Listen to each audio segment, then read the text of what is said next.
Okay, well, welcome to my ToB Learner Guide. So essentially, this is a series I wanted to do for the past 2 years. I've been very slacking on it though. So essentially, the I feel like a massive weirdo. But essentially, what I'll be doing is I'll be doing ToB in 4 different roles. So South Mage, which I will be doing here, North Freeze, ranging, and Melee DPS.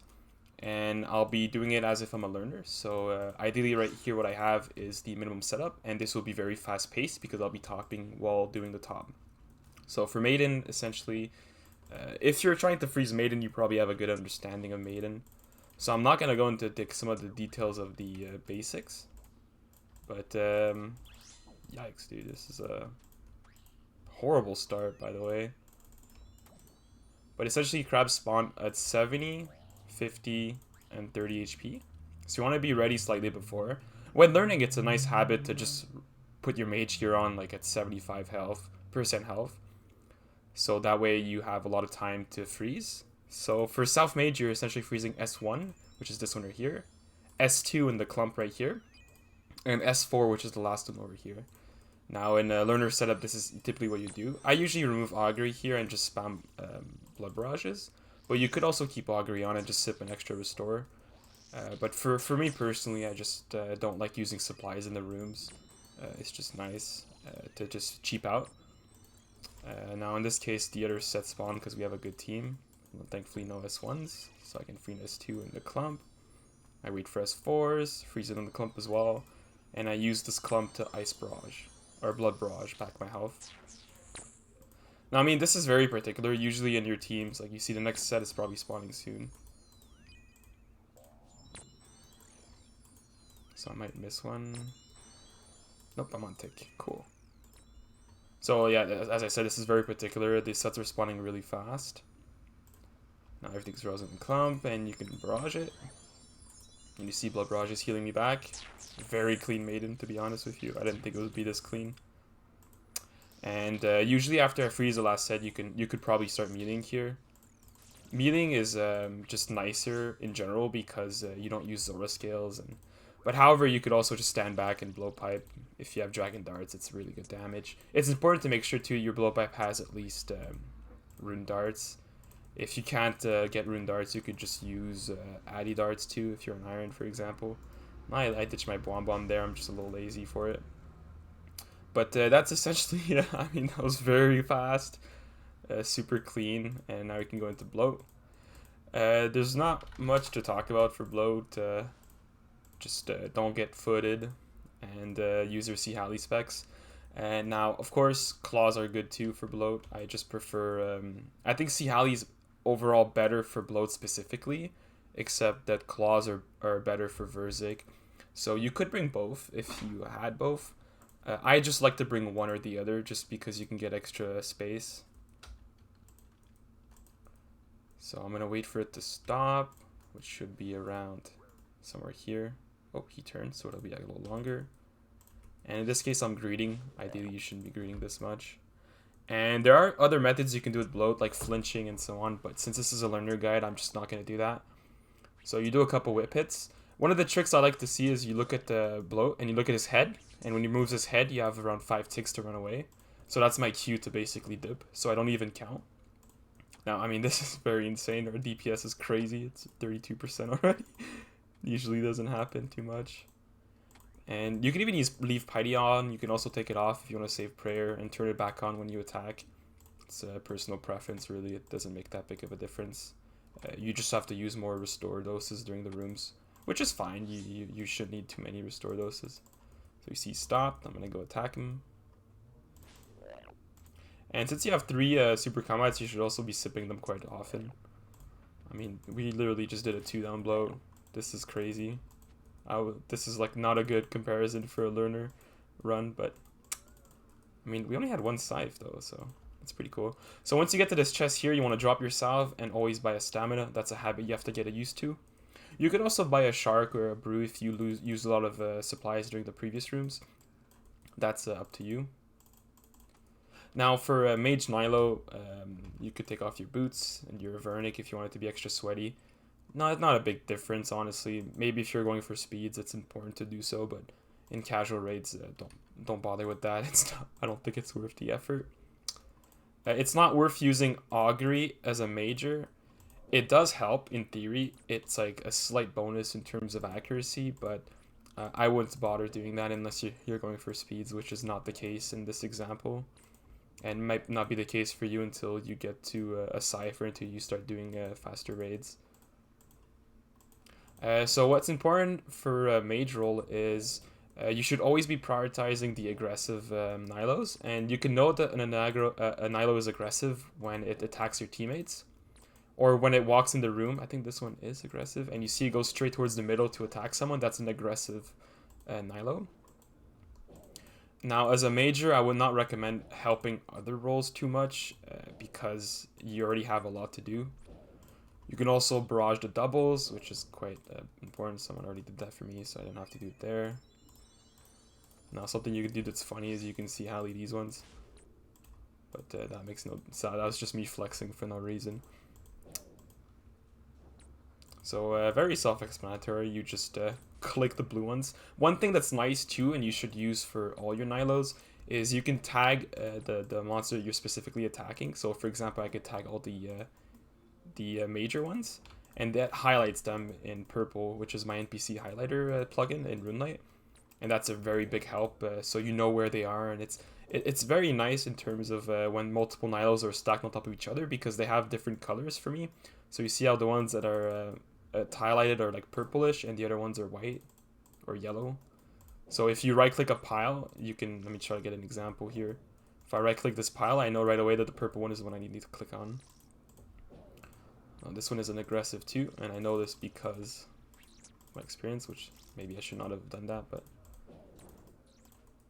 here you could have barraged those ones. I'm just not going to do anything advanced. I'm just clicking on the blue ones.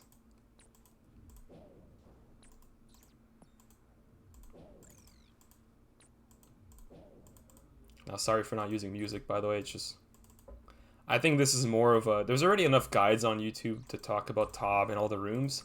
It's just nice to have something that's a walkthrough and you can use as an example. And if you want to learn a new role, you can start watching. You can start by watching these videos. Like this one here is an aggressive one too. Important to kill it.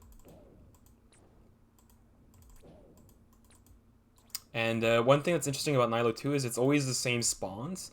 The only difference is every time you kill a big Nilo crab, it splits into 2 smaller crabs, and those 2 smaller crabs are random. It could be any color. So that's the only variance you have. And also, I mean, there's more things I can talk about for Nilo, but I feel like that's just more advanced, so I'm not going to go into too much detail. That might be for the intermediate level guides, which, I mean, let's start by the beginner ones, and maybe I'll do the intermediate ones. It's also a nice habit when you're maging. If you're unsure what to do, you could always just Ice Barrage. In regular ToB, there's no downside to spamming Ice Barrage. If, for example, if you start realizing that it's getting hectic and there's too many crabs, you can just throw Ice Barrages here and there. It's always a good habit to get into when learning. So here I'm going to pot up again. I'm going to use my ranged pot. I'm going to use my super combat, and I'm going to start with a double C Hallie. Now I also can't preserve the entire time. Ideally you would want to bring divine super combats, but I just don't bother. I think I was off by a tick here. Yeah, I was. And what's nice too about this setup is you have 4-way switches for both styles.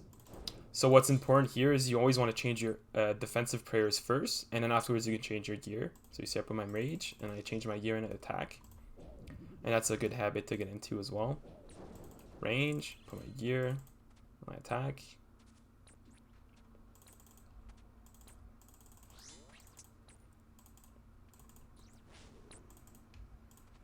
Range, put my gear, and I attack.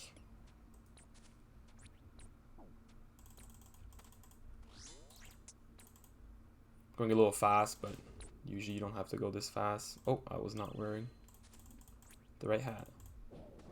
That happens. Oh, I'm attacking on the wrong style. Oh! Well, that was embarrassing, but I'm still going to leave it in because it's kind of funny. I'm washed.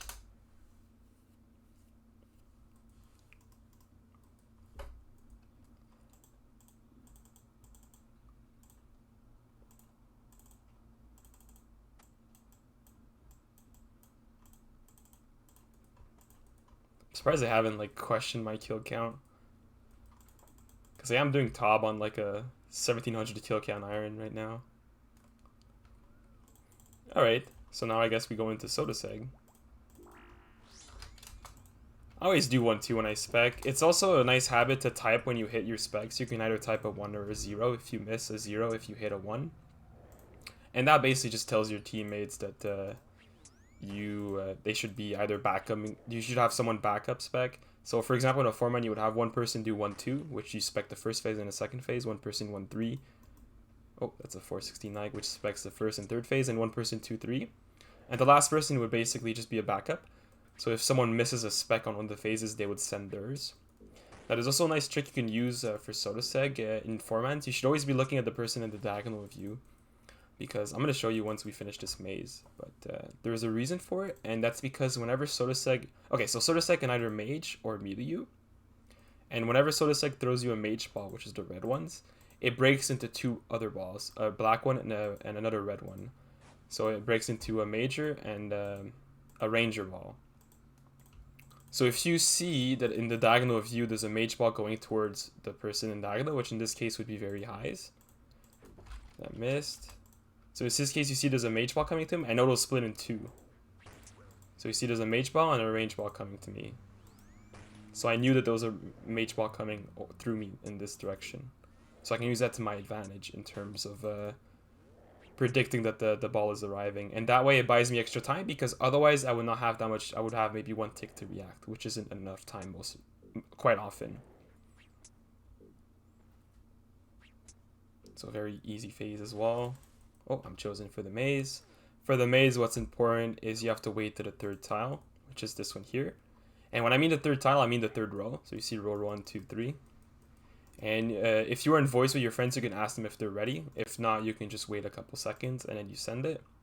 Now, you don't have to do L movements. You can also do like just straight lines like this.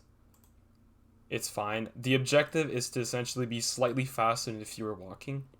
And you can do some diagonals like that to save time too if you're comfortable with it. That's basically just general movement patterns you'd have to learn.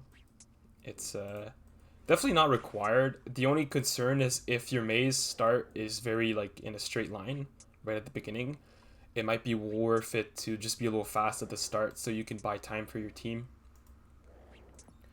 But yeah, so this is essentially Sotoseg. I mean, it can just combo you out, because if you tank a hit off prayer, it disables your prayer and it could just be a snowball effect. One other tip too is if you're getting slapped, you can take a step back so you don't get meleeed, and then you can start safing your food. So now that Sotoseg is finished, actually when Nyla was finished, I could have dropped my soul runes, so I can just drop them here and get an extra inventory space. And for Zarpus, I like to pre-pot my range potion and drop it. And now I'm going to spend as many points as I can, so I'm going to get at least 4 restores. You can get more if you want to. I usually get more just because it's worth it. And then I go in.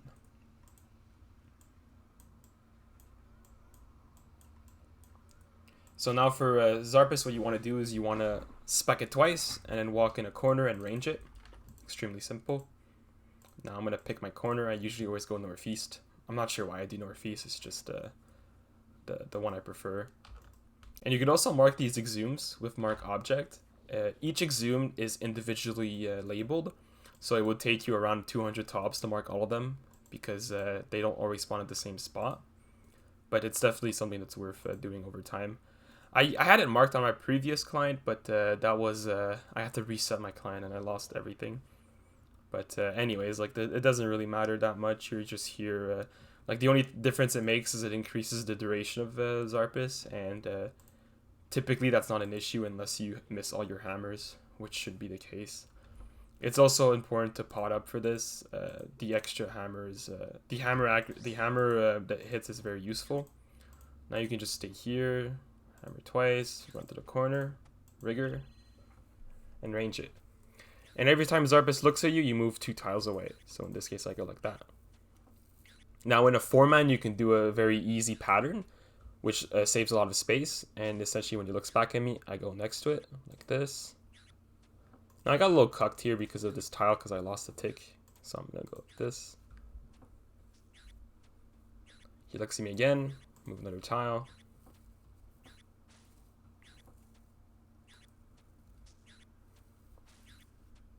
Now he looks at me again, I move another tile. You see I have a lot of time to react to that, so there's no stress in terms of reacting.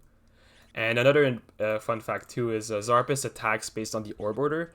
So you see he starts with very highs, then he goes to Leave, then he goes to Stevo, then he goes to me because I'm last on the orb order.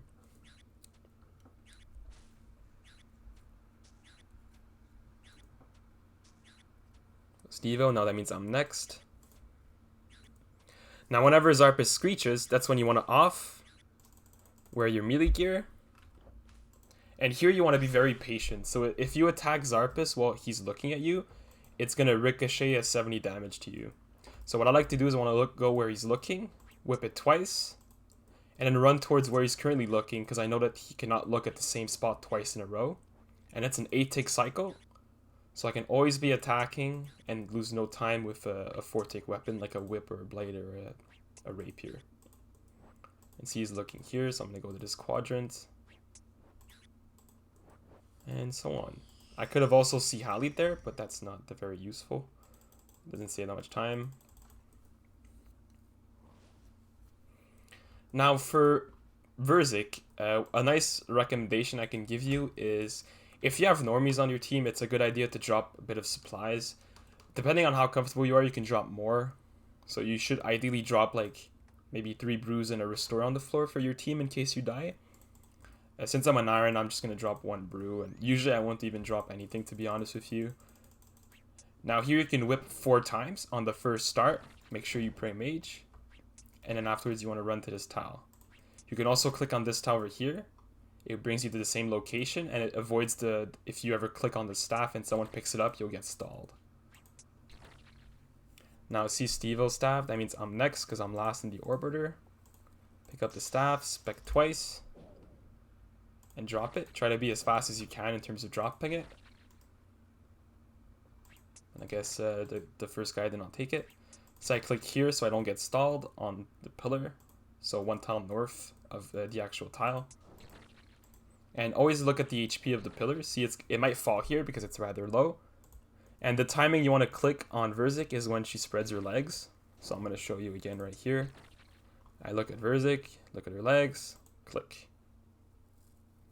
Pillar is falling, I'm going to the next pillar. You can also walk in between to save run energy. Oh, someone else took the staff. See here I was late, I only did 1 hit. It's not worth risking a second hit. And this staff here, this spec should kill it. If I'm last in the orb order, it's also a good idea to just camp the staff because it does a lot of damage. It's similar in damage as compared to the scythe. P2, I think it's worth it to camp range if you're not comfortable. Now I'm doing scythe walking right now, which isn't a good idea.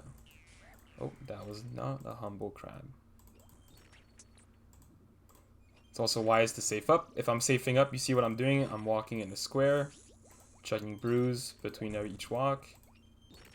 This is to ensure that I don't tank any of the green cabbages. Now, Veni walk is like this. You attack and you walk this way. You attack and you walk this way. You attack and you walk this way, and you do a V formation. You want to click attack basically right when she moves. Now, there's a better way to do this, which is the scythe walking, which is what Stevo's essentially doing right now, or what I was doing there. But sorry, it's very difficult not to do the scythe walk. But you see like this, very simple.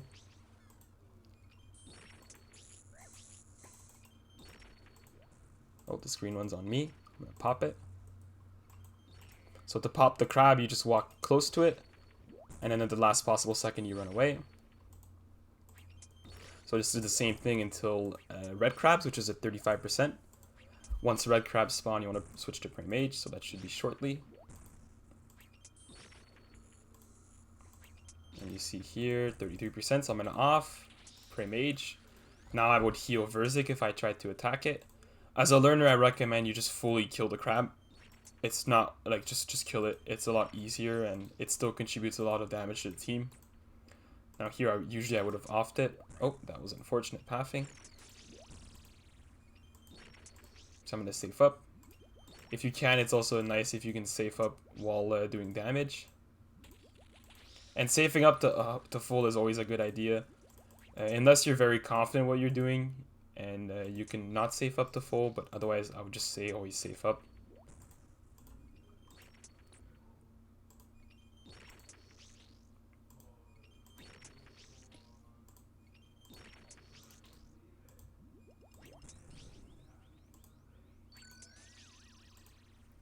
Now here we might skip. So that's low enough health that we're deeming that it's worth to just not attack the crabs. Whoops, I healed it. Man, this is really embarrassing.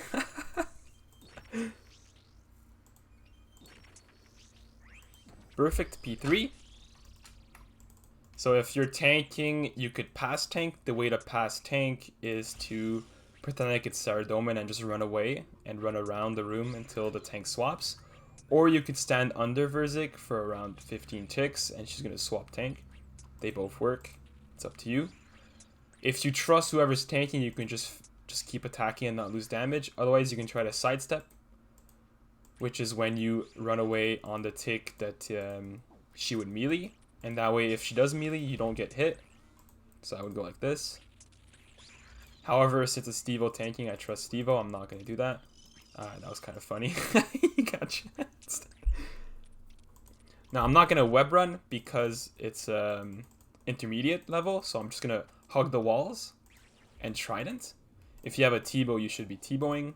It's definitely better than a trident. And I make sure to avoid the webs. It's also a good time now to safe back to full. You take this time, pot up. Knowing your pathing mechanics is very useful for this part as well. So I thought he got stuck. I didn't see him. Now with 20% health, Verzik is going to spawn the Nados, kind of like a Corrupted Gauntlet. You just want to run around the boss and just damage it. Now we're going to get yellow here, so pick your yellow. I'm going to take this one and take this time to safe up. Oh, that is very unfortunate.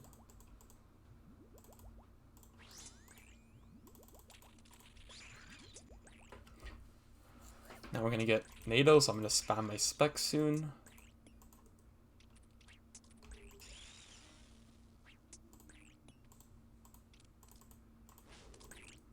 Double 41, not too shabby. Okay, I'm getting very good specs. Green ball, I should probably save him. Oh, that was on me. I thought it was on him.